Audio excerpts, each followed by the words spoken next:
It is week 8 of the Trans Charity Draft, and today we have something special as we are fighting Iris and a very terrifying team. I'm excited to go into it, honestly, but. Oh.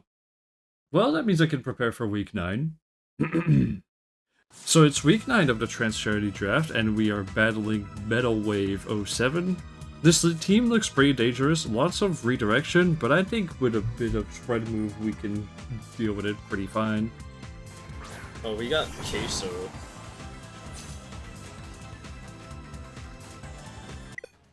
Oh, okay.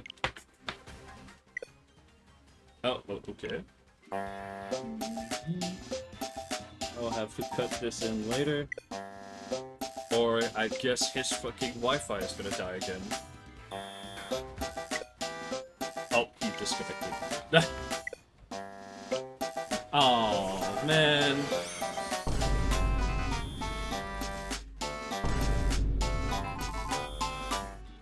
Uh-huh. Yeah, so if you were wondering why I haven't been uploading the Draft League games this much, it's because I quite literally can't.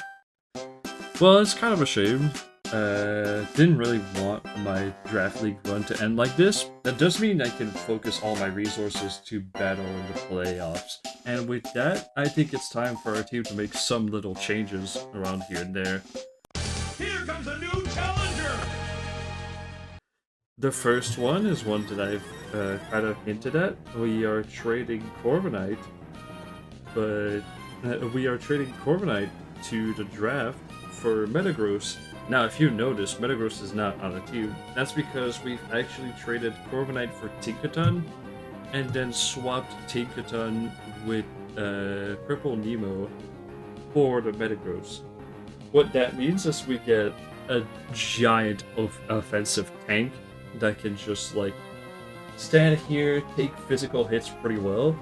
It has access to a lot of good damage option. For one, it gets Meteor Mash, it gets access to Bullet Punch, both very strong. Now it gets access to Psychic Fangs, which does break. Now it gets access to Psychic Fangs, which does break screens, so that will be pretty helpful, especially against screen teams, which should be an option that my opponents would have. And it gets a lot of good coverage with Ice Punch and Stopping Tantrum, but it also notably gets Explosion. It gets a lot of good coverage with Ice Punch and Stomping Tantrum, but it also gets access to Explosion, which I gotta do it at least once, right? I gotta use Choice Band Explosion Metagross at least once because it would be really funny, right? Well, other than that, we actually made another trade, and we traded Morgrim for Muck Alola.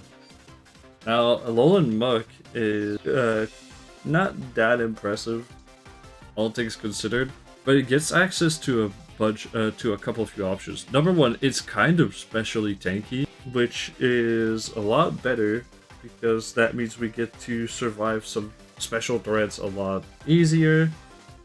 The other notable thing that it has is that it has access to Haze, which my team kind of lacked, and that does mean that we get a much better matchup against Dondozo and Tatsugiri, which will be in the playoffs. And even then, like, outside of that, it gets access to two good abilities with Gluttony and Poison Touch, and still gets a pretty good, like, stab. Dark Poison is only weak to, and it gets access to Knock Off, Gug Shot, Poison Jab, Crunch. It gets some good other physical options. The Alolan Muck is here to probably do more than Morgrim, because we brought Morgrim once and it was a weak one and it didn't even get brought into the game. With all that set up, I'm ready for the draft, for the playoffs to start, which should be later this week. I will be posting a video when I get to my playoff game.